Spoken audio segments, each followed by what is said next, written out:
Hi there, welcome back to the video series of C# tutorial. In this video, we are going to learn about the operators in the C#.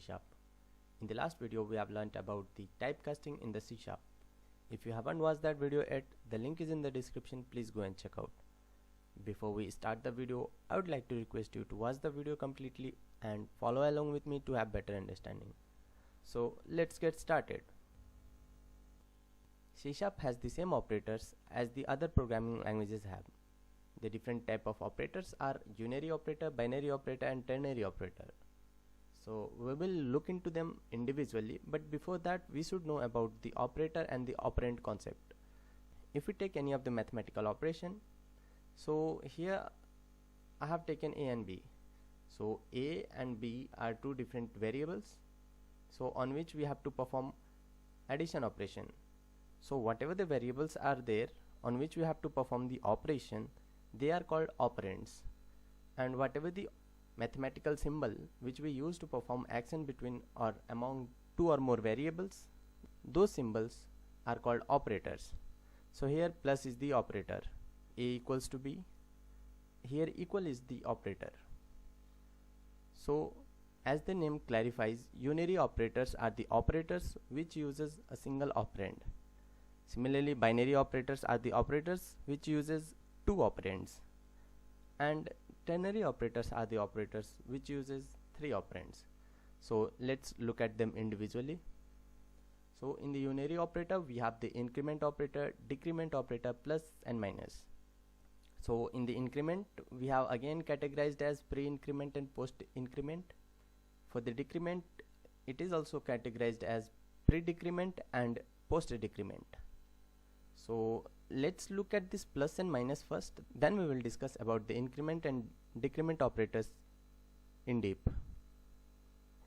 As like other programming languages, if we declare and initialize any of the value, then it will be positive by default. If we even add plus, it will be positive. But what if I wanted a number to be negative? So in that case we use minus. So this plus is a unary operator, so you can also simply write as B equals to plus A, and this plus is treated as unary operator. It has the significance that if it is added before a positive number, then it will be a positive number. But don't think like if we add it in front of a negative number, then that will also be positive number. It's not that. It simply follows the rules of mathematics. Let's say A is negative number, and if we say B equals to minus A, so let's name it as C. So what will be the value of B? So A has the negative 10 and B is positive of A, that means positive of negative is negative, so we will get minus 10. Now for the C, what will be the value of C? So here C value is negative of A, so A has the negative 10, so negative of negative becomes positive, so the C value finally will become positive 10. This plus is treated as unary plus and this minus is treated as unary minus. But if the same thing if you add between two operands, then this plus will be treated as binary operator, and if you use the same minus between two operands, then that will be treated as binary operator. So if we use with a single operator, so it will be a unary operator, and if we are using the same with two operands, then it will be a binary operator. Now let's look at the increment and decrement. So increment simply means we are incrementing any of the value by 1. Decrement means we are decrementing a value by 1. So if we say A plus plus, there shouldn't be gap between A and plus plus. So A plus plus simply mean A equals to A plus 1, and even if we say plus plus A, it also means the same, A equals to A plus 1. That means if we are taking A as 5 and then we are incrementing, so it will be 6 in both the cases. And if we say B minus minus, then it will become B equals to B minus 1. And even if you write minus minus B, then also it will become b equals to b minus 1. Now coming to pre-increment and post-increment.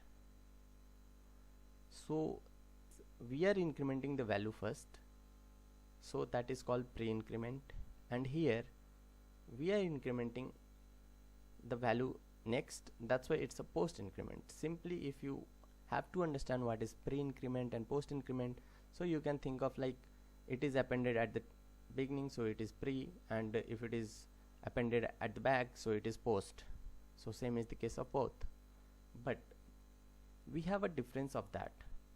So let's say I have a number called a whose value is 10. So now I am assigning it to b, and I am saying a plus plus. So now here what happens is a will be assigned to b first, then the value of a will be updated. So if I perform this post increment, then the b result will be 10 and a result will be 11.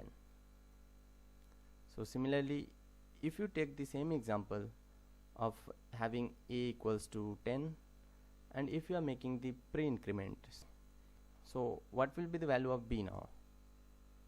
So the b value will be the updated value of a, because the value of a is updated first and then it will be assigned to b.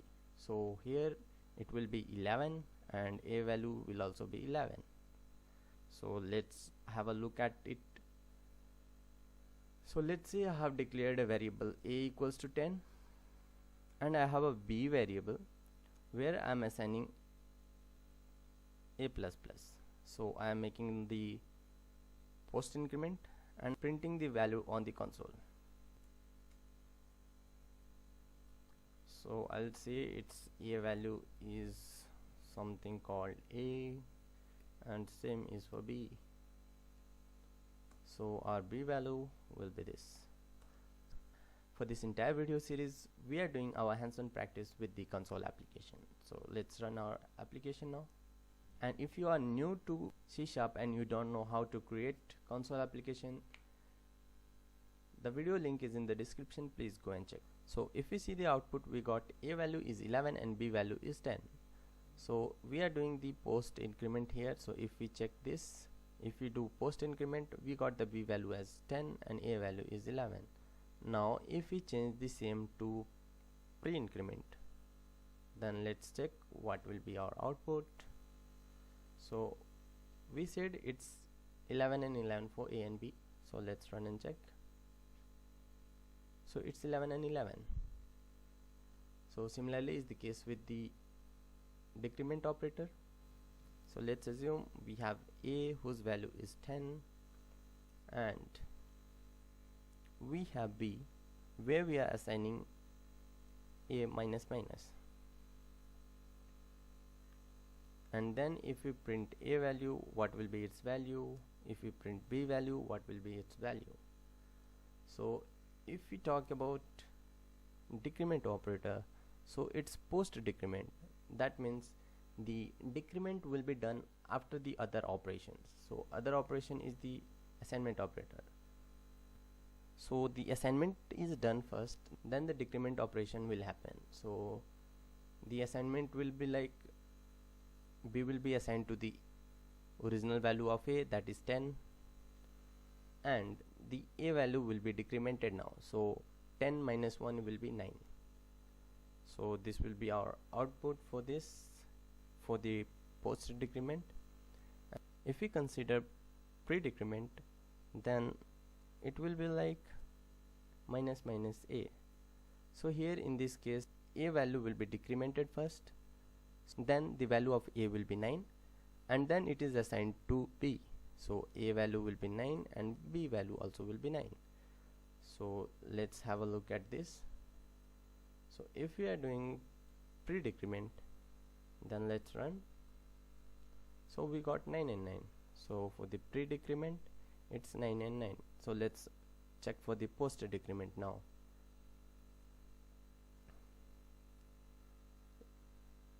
I need to stop it, then run again. So we got a value as 9 and b value as 10. So these are the various unary operators: increment, decrement, plus and minus. So now coming to the binary operators, we have arithmetic operator, relational operator, logical operator, bitwise operator and assignment operator, which are included in the binary operator because all these operators require two operands for the operation. So if we take plus, it performs the same operation like adding of two number. Minus is the subtraction of two number. Multiplication is just the product of two number, and division, if you are performing the operation, then you will be getting the decimals, which will say that there is a remainder. So if we get 0 in the decimal place, it means there is no remainder.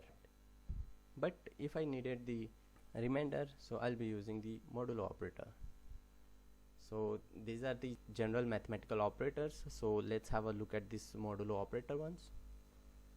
So if we have a as 10, b as 3, a mod 3, and we will just make it a mod 3 equals to this much, and we'll comment this line out. So let's run and check. If we divide a, that is 10, by 3, then we will be getting quotient as 3 and the remainder will be 1. That's what we got in the remainder.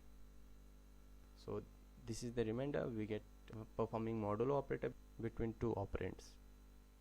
So coming to relational operator, these are used to check the equality between two operands.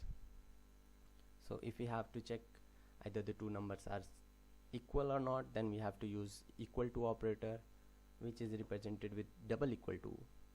And if we have to check greater than, then we have to use greater than operator. For less than, it's less than, greater equals to, less equals to, not equals to. So if we have to check either the operator are same, or one is greater than other, one is less than other, one is greater equal to other, or one is less equal to other, or both are not equal, so in that case we will be using the relational operators. So for this, whatever the result will be getting will be in the form of true or false. So if we use the equal to operator, if both the operands are equal, then we will be getting true, otherwise it will be false. Similarly for greater than, less than, greater equal to, less equal to, if the condition satisfies, we will be getting true, otherwise we will be getting false. So let's have a look at it once. So if we say a equal to b, so do you think a is equal to b?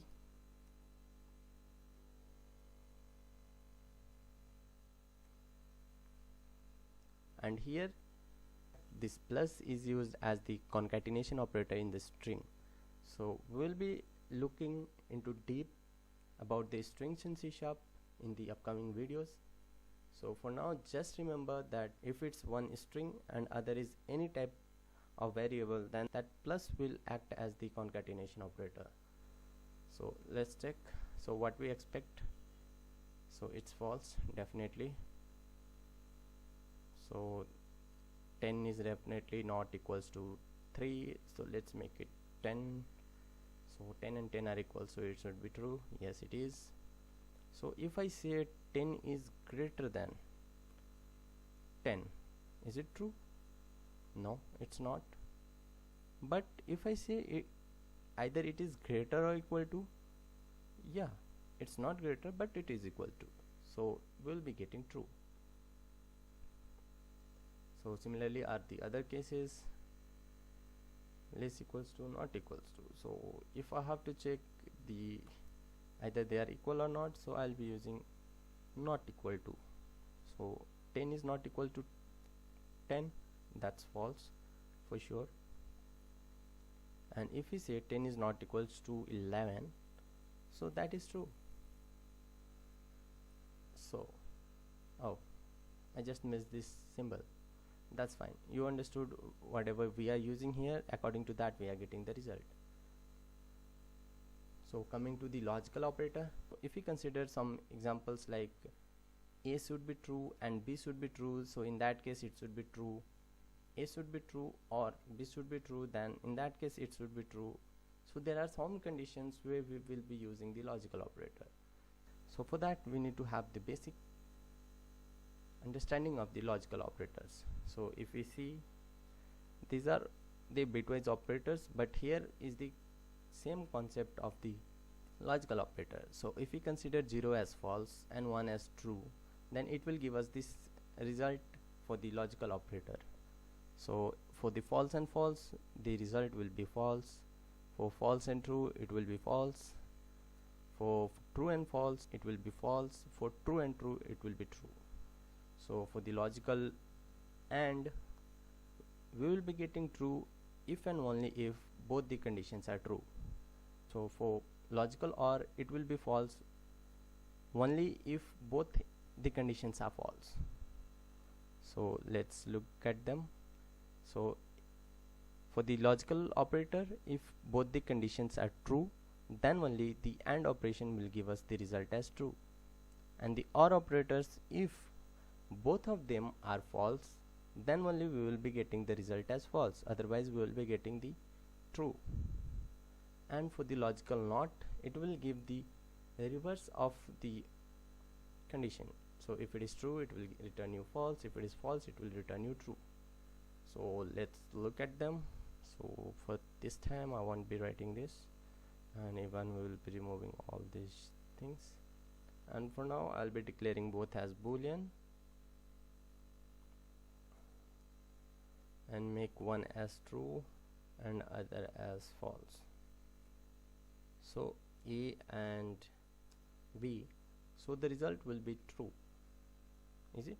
No, it will be false, because the AND operation will return true if and only if both the conditions are true, but here we have false, so the result will be false. So the result is false. So if we say it's OR, so definitely we will be getting true because one of the condition is true. And if we talk about negation of A, so what do you think? If it is true, its result will be false. And what if it is false? So B is false. So let's check what will be the result now. It's true. So this is how the logical operators work. So let's dive to bitwise operator now. So the bitwise operator works on the bit of a number. So if we convert any number into bits, so let's take A is 3, so the bit corresponding to A is 1 and 1. So you should have basic knowledge of the binary to octal, octal to binary, binary to decimal, decimal to binary and all. So in that case we'll get to know what are the binary value for A equals to 3. So it will be 1 1. So if we take B value as 4, so it will be 1 0 0. So if we perform AND operation, so we have seen if for the AND operation both the bits are 1, then only the resultant will be 1, otherwise all will be 0. For the bitwise OR, the resultant will be 0 if both are 0, otherwise the resultant will be 1. So for bitwise XOR, the resultant will be 1 if any one of the bit is 1, otherwise the resultant will be 0. For the bitwise complement, it will be the reverse of the bit. If it is 0, it will be 1. If it is 1, it will be 0. So if we say we have another number called 1, so its bit will be represented as 1. So now let's have a look at this individually. So we can see the difference here. For the logical operators we are using the double ampersand for the logical AND, but here we are using the single ampersand for the bitwise AND. For the logical OR it's double OR for the logical OR, and it's a single OR for bitwise OR. So similarly we have the bitwise exclusive OR, or you can also say XOR, bitwise complement, it's bitwise left shift and bitwise right shift. So let's have a look at them individually. So let's take an example of A and C. So A value is 1 1 and C value is 1. So we have to make the number of digit as same. So if we add 0 at the 1st digit, then its value will become 2, so we can't add there. So we have to add at the 10th digit. Now we can perform the bitwise AND. So its result will be, if both are 1, then the resultant will be 1, otherwise the resultant will be 0. So the value corresponding to this will be 1. So let's have a look at it practically. So let's say my A value is 2 and let's say my V value is 1. So now if I perform A and B, so what we expect our result should be. So we concluded its value should be 1. So let's run and check.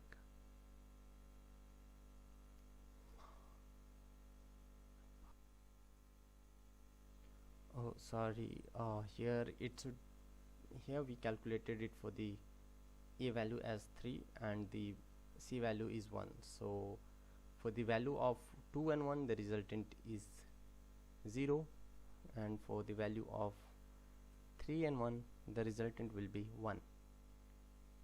So that was my bad, I have given the wrong input. So this is how the AND operation will work. So if we talk about bitwise OR, bitwise XOR, bitwise complement, so these are same, but let's come to this left shift and the right shift. So if we talk about left shift, so let me clear this out first and we'll take the example of 3. So let's remove all this, and now we have 3 and the corresponding binary number of 3 is 1 1. So now I have to shift. We have 4 bit as assigned to a integer bit. So if we talk about 1 and 1, it will be like 0 0. Oh, it's 1 and 1. So this is how the bits are occupied. If we shift this number by 2 bits to the left, so these 2 will be shifted to left and this will come out of the box, and whatever the vacancy is created with the shifting will be occupied with the 0. So if we convert this number to the corresponding decimal, so we will be getting 12. So how we shift the operator? We shifted it to the left side, so it will be a left shift 2. So let's do the same. So if we are taking A as 3 and if we are shifting to the left by 2, so what will be the result? So we can see it's 12. So similarly, if we are shifting the same bits to the right side by 1 bit, so if we are shifting the same to the right side by 1 bit, so the 1 here will go out of the box and whatever vacancy is created will be filled with 0. So now we are remaining with this digit. in our memory. So the equivalent decimal for this will be 1. So let's try this. If we are right shifting it by 1 digit, so what will be our result? So it is 1.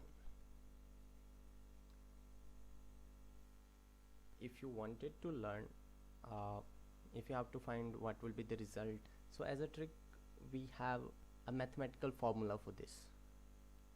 So anything, if you are shifting to the left, then it will be multiplied with 2 to the power of bit.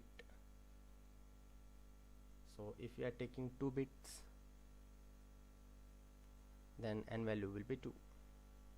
And similarly, if you are shifting into the right, so let me write, if you are shifting to left, that is left shift,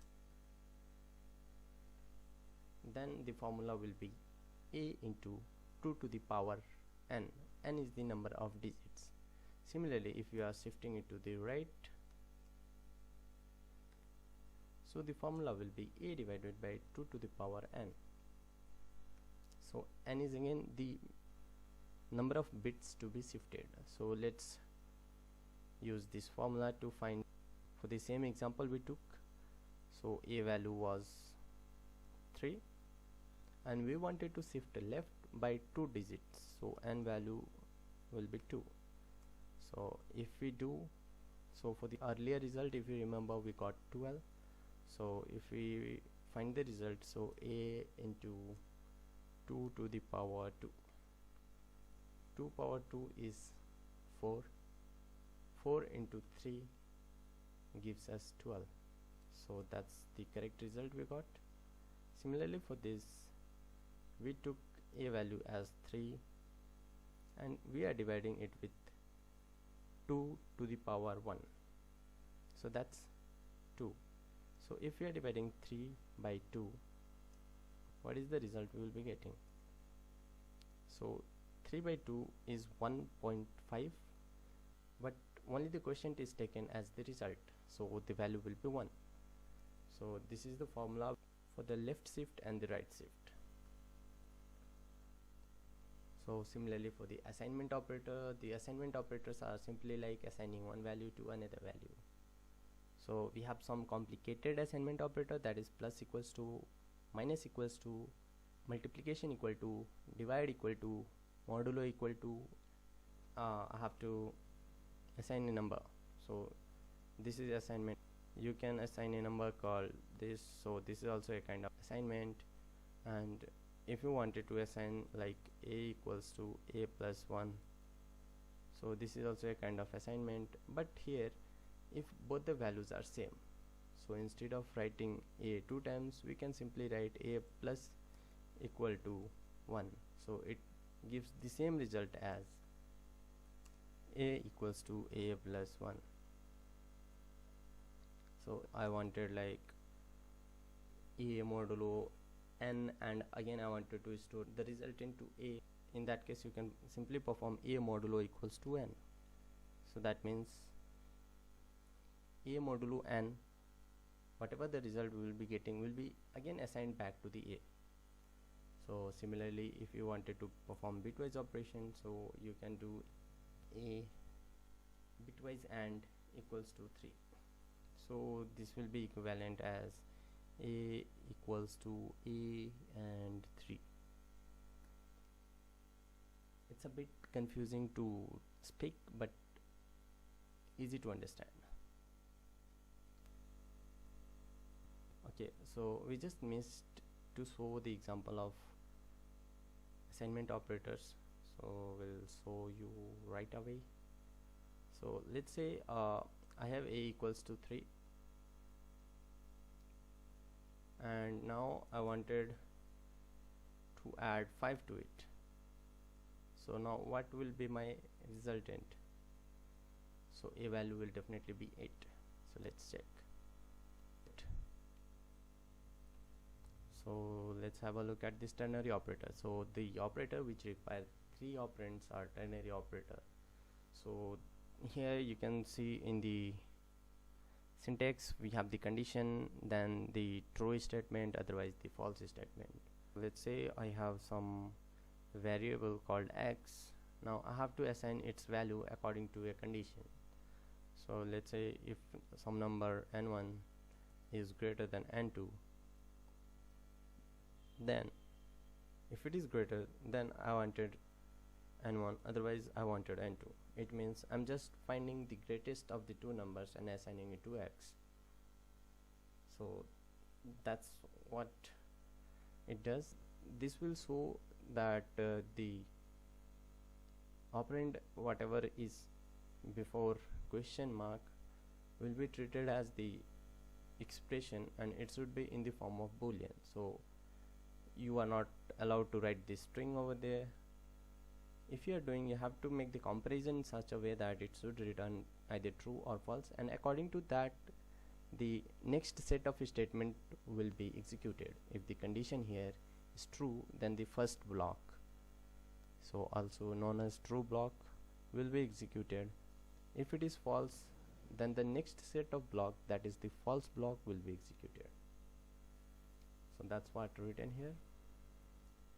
So let's have a look at it practically. So let's say I have a number n1 whose value is 100. I have another number n2 whose value is 900. Now I don't know which of these values are greater. So simply I will say I wanted a value which is greater. So I'll just compare if n1 is greater than n2. So if n1 is greater than n2, it means n1 is the bigger number. That is what I wanted. If it is not, then definitely n2 is a bigger number. That is what I wanted. So if we type this, so we'll be getting 900 in the result. So let's run and check. We got the 900. But if I make the n1 as 1000, so what will be the result we'll be getting? So obviously we will be getting the greatest of the two. So that is 1000 in the result. So other operators are size of operator, type of operator, ampersand, also known as address of operator, dereference operator, is operator, and as operator. So we will be learning about the address of operator and the dereference operator while we are learning about the pointers concept, and we will be learning about the is and as in the upcoming videos. Size of give us the size of the type, and the type of gives the type. So if I have to check what is the size of integer, so I can simply write size of int, and let's run. So we can see the size of int is 4. It means it occupies 4 bits of memory. Similarly, if we say the type of, so it will return us the .NET type of the corresponding type. So for the int, it is system.int32. Apart from this, we have the other concept called operator precedence and operator associativity. The different operators has the different priority, and according to the priority they will be operated first. So operator having higher priority will be done first, then the lower priorities will be done. So in the mathematics we have learned the formula for BODMAS, BODMAS. Similarly we have the precedence here, so which says the operator with higher priority will be operated first, and then the operator with the lower priority. So in this table, if you see, the topmost are one with the higher priority, and the bottommost are the one with the lowest priority. And let's say if two or more operators with the same priority come together, so in that case we have the associativity rule. So if we see, we have the associativity rule for each of the category. If the operator of the same priority comes together, then either we have to perform operation from left to right or from right to left, will be defined by the associativity of that operator. So if say we have multiple multiplication operator in the same statement, then from where we should start? So we can see here it will be operated from left to right. So the whatever the multiplications are there in the leftmost side will be operated first, and then the resultant will be multiplied to the other, and so on goes on. So this is what the operator precedence and associativity are. So that's it for the video, guys. In the next video we will learn about the conditional statements in the C#. Hope you like this video. If you have any doubt, please do let me know in the comment section, and do not forget to like, share and subscribe to my channel. Thank you.